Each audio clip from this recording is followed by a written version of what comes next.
Kalau Anda hayati ayat ini, barangkali Anda akan teringat dengan bencana-bencana yang terjadi.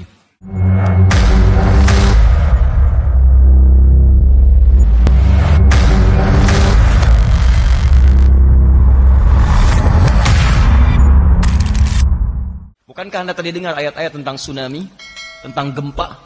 Tadi kan dibacakan surat Hud, surah ke-11, sampai ayat 47-nya. Itu kan ayat ke-40-nya tentang gempa, ayat 44-nya tentang tsunami. Nah, itu ada ciri-cirinya. Ya, kenapa itu terjadi, menimpa kalangan umat siapa dan sebagainya. Ya, kita hanya berikan isyarat saja. Wallahu a'lam, terjadi di beberapa tempat, mungkin dalam suasana berbeda, tapi Allah berikan ilustrasi pada orang-orang yang dulu tinggal di sekitaran tepian pantai, sering mencela Nabi Nuh alaihissalam ketika mengajak pada kebaikan. Mereka punya ritual-ritual yang tidak bagus, kemudian maksiat-maksiat terjadi. Ketika diajak untuk meninggalkan itu semua, Nuh dicela, diancam untuk dilempari. Kemudian di berbagai macam perlakuan yang tidak baik. Sampai Allah kasih tanda dengan muncul gempa-gempa dan sebagainya. Belum sadar juga. Maka فَإِذَا جَاءَ أَمْرُنَا وَفَارَتْ النُّورِ di ayat 40-nya. Ketika kemudian mereka menantang ya, apa yang telah kami janjikan, tidak berhenti dengan perilaku-perilakunya walaupun diajak dengan penuh kesabaran dan sudah melampaui batas dari batas-batas yang biasa, maka kemudian kami goyangkan periuk itu. Anda kalau di periuk itu digoyang oleh Anda, mau mengaduk sesuatu, saya mau tanya pada Anda, airnya akan tenang atau bola-balik? Bola-balik. Nah, yang di atasnya itu akan terendam atau ada datar begitu saja? Pasti terendam, pasti goyang dia. Makanya tanur itu disebutkan isyarat gempa. Kalau sudah gempanya itu ada, ayat 44-nya kami tarik air sampai surut tuh dari lautan ke dalam.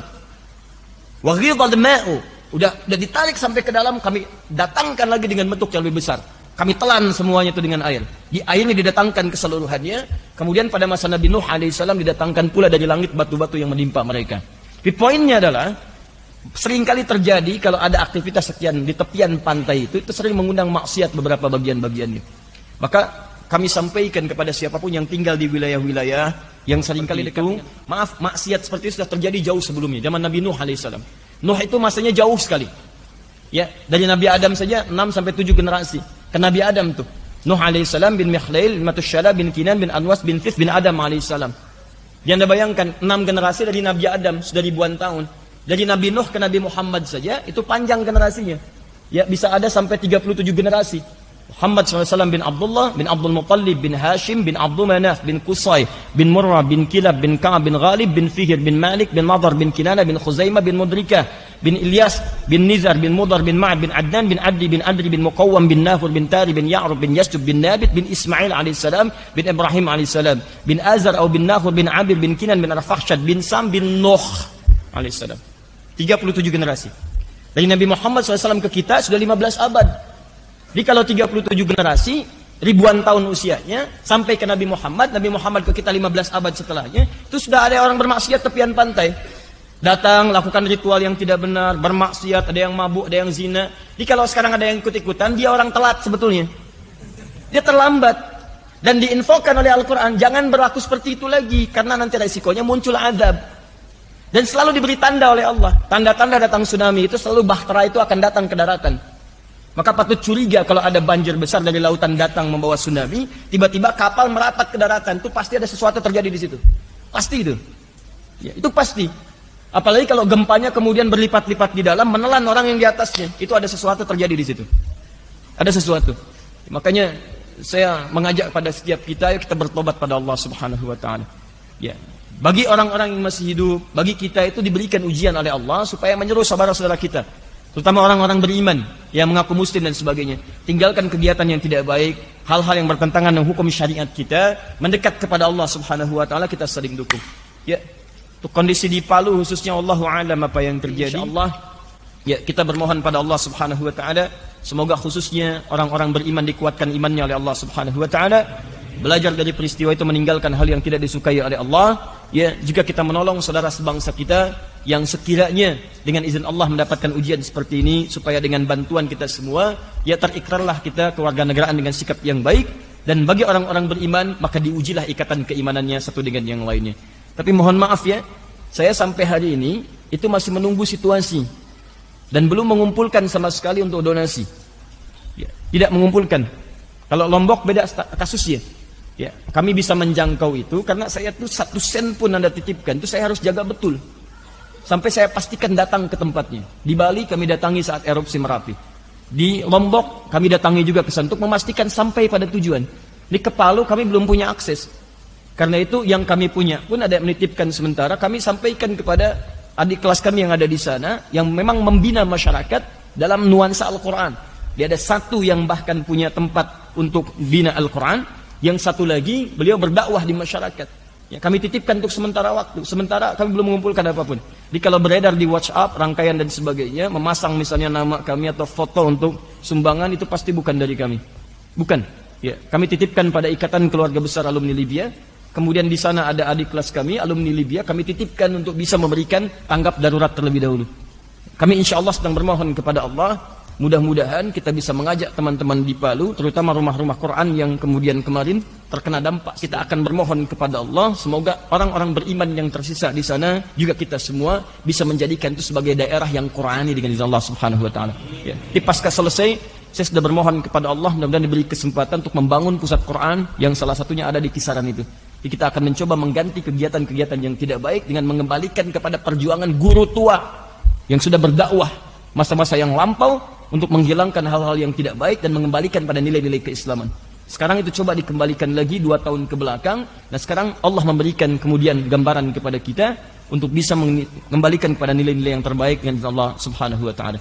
Ya, saya kalau sifatnya musibah itu kemudian kita sikapi dengan cara yang terbaik. Tapi bagi orang beriman ada bacaan yang lain yang dengan hatinya mesti melihat dengan tajam. Musibah negeri, kita sama-sama bersatu. Bantu saudara-saudari kita. Jangan bedakan muslim dengan non-muslim. Tapi sebagai muslim, iman Anda itu mesti membaca. Kalau iman Anda tidak bergerak, maka dipertanyakan iman Anda. Kalau cuma bicara masalah musibah, jangankan di Indonesia, tempat lain pun ada. Tapi iman kita selalu bertanya, ini kenapa? Jadi kalau iman Anda cuma diam pada persoalan begini, tidak mengoreksi, maka dipertanyakan, iman Anda ini kenapa? Ada iman nggak dalam dirinya? Maka bertakwalah kepada Allah Subhanahu Wa Taala. Dan wajar imam kita menangis berkali-kali karena barangkali dia memohon kepada Allah dalam salatnya saat memimpin kita supaya bangsa ini diberikan keberkahan dan kembalikan pada nilai-nilai yang terbaik dengan Allah Subhanahu Wa Taala. Ingat baik-baik kalimat saya ini. Bangsa dengan nama Allah. Maka ketika petunjuk-petunjuk Allah dikhianati, maka wajar jika Allah memberikan peringatan pada penduduk bangsa ini. Dan dalam undang-undang dasar dibacakan atas berkat rahmat Allah yang Maha Kuasa. Dan dengan didorongkan oleh keinginan luhur, beratas berkat rahmat Allah yang Maha Kuasa, kita mengakui kemerdekaan ini dengan rahmat dan berkah Allah. Harusnya antum isi kemerdekaan dengan minta rahmat dan minta berkah, bukan melakukan sesuatu yang melanggar rahmat dan melanggar keberkahan. Dipantas kalau Allah menegur kalau ada kegiatan-kegiatan yang tidak mengakhirkan rahmat Allah dan tidak mendatangkan keberkahan sisi Allah Subhanahu Wa Taala. Saya tidak peduli dengan kalimat ini kalaupun dipersoalkan. Katakan, jika kita mengaku beriman pada Allah dan mengakui Allah yang Maha Kuasa, maka wajib bagi orang beriman di bumi pertiwi ini untuk mengisi kemerdekaan dengan meningkatkan rahmat dan berkah di sisi Allah Subhanahu Wa Taala. Jika memang Allah ingin turunkan di tempat ini, di bangsa ini, keberkahan yang paling abadi. Allah berjanji di Quran surah ke-7 ayat 96 itu, walau anna ahlal qura amanu wattaqau la fatahna alaihim barakatim minas samai wal ardh. Kalaulah satu penduduk negeri mau beriman dan meningkatkan takwanya kepada Allah, maka Allah janjikan akan dibuka seluruh pintu keberkahan di langit dan di bumi. Pintu keberkahan. Ingat, berkah itu ziyadatul khair, bertambah banyak manfaatnya. Jadi kalau negeri ini makmur dengan segala sumber dayanya, tapi tidak ada manfaatnya, berarti ada yang hilang keberkahan di dalamnya. Kalau satu tempat misalnya sumber daya terlihat sedikit, tapi banyak manfaatnya, maka ada kemuliaan di dalamnya. Jika dia beriman kepada Allah Subhanahu Wa Taala. Paham sampai sini? Nah, untuk itu bagaimana cara meraih rahmat Allah Subhanahu Wa Taala? Saya mohon maaf kalau kalimat saya terasa tegas, karena hal-hal yang menyimpang dari si akidah itu tidak ada kelembutan di dalamnya. Bagi orang yang merasa beriman, kecuali kalau dia belum beriman, maka didakwahi dengan cara yang lembut dan cara yang baik. Tapi bagi orang yang beriman, itu mesti dijaga dengan kuat. Kadang-kadang kalau anak Anda dekat-dekat kepada buaya, Anda akan lembut atau akan teriak? Anak Anda sudah 5 meter depan buaya, mau datang, buaya, dekat. Lalu Anda katakan, nak sini, mustahil. Anda akan katakan, jangan dekat buaya, Anda tarik begitu kan? Nah ini menyimpang dari akidah. Setelah Anda muslim, itu mendekat kepada neraka. Sedangkan Allah sudah menjauhkan Anda dari simpang neraka. Awas, Quran surah ketiga Ali Imran 3. Ya, paling kanan sebelah atas. Wa kuntum ala syafa hufratim minan nari fa'al kadzakum minha. Kamu itu sudah dekat di persimpangan neraka sebelum beriman. Kami tarik supaya menjauh dari situ. Sudah menjauh, pengen dekat lagi. Makanya wajar kalau diteriaki kan? Halo? Iya.